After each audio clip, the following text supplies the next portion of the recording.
ఆంధ్రప్రదేశ్లో కూటమి ప్రభుత్వం కొలువుదీరిన కొద్ది రోజుల్లోనే అనూహ్య పరిణామాలు చోటు చేసుకుంటున్నాయి. ఏ పునాదుల మీదైతే ప్రభుత్వం ఏర్పడిందో ఇప్పుడు అదే హిందూ ధర్మ పరిరక్షణ అంశంపై నిరసనలు వెలువెత్తున్నాయి.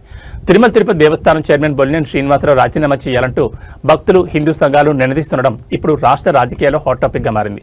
తిరుమల పవిత్రతను కాపాడడంలో కూటమి ప్రభుత్వం విఫలమవుతోందా అన్న ప్రశ్నలు తలెత్తున్నాయి.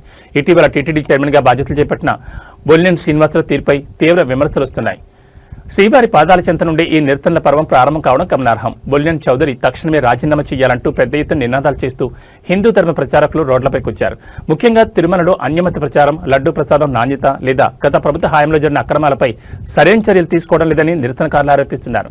కూటమి ప్రభుత్వంపై ఉన్న నమ్మకం ఈ నియామకంతో సడలిపోతోందని, ధార్మిక చింతన ఉన్న వారికి ఈ పదవి కట్టబెట్టాలని వారు డిమాండ్ చేస్తున్నారు. కూటమి పతనం శ్రీవారి పాదాల చెంత నుండి ప్రారంభమవుతోందా అన్న స్థాయిలో విమర్శకులు సోషల్ మీడియాలో పోస్టులు పెడుతున్నారు.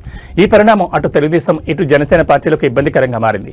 ముఖ్యంగా పవన్ కళ్యాణ్ సనాతన ధర్మం గురించి గట్టిగా మాట్లాడుతున్న తరుణంలో టీటీడీ చైర్మన్ పై వస్తున్న ఈ వ్యతిరేకత ప్రభుత్వాన్ని ఆత్మరక్షణలో పడేసింది. ఈ నిరసనలు కేవలం తిరుపతికే పరిమితం కాకుండా రాష్ట్ర వ్యాప్తంగా వ్యాపించే అవకాశం ఉందని నిఘా వర్గాల సమాచారం. మరి ఈ వివాదంపై ముఖ్యమంత్రి చంద్రబాబు ఎలా స్పందిస్తారు? బొలినేని చౌదరి తన పదవిని కాపాడుకోగలరా, లేక భక్తుల ఆగ్రహానికి తలొగ్గి ప్రభుత్వం వెనక్కి తగ్గుతుందా అనేది వేచి చూడాలి. శ్రీవారి చెంత మొదలైన ఈ సెగ కూటమి ప్రభుత్వ భవిష్యత్తును ఎలా మారుస్తుందో చూడాలి. మరి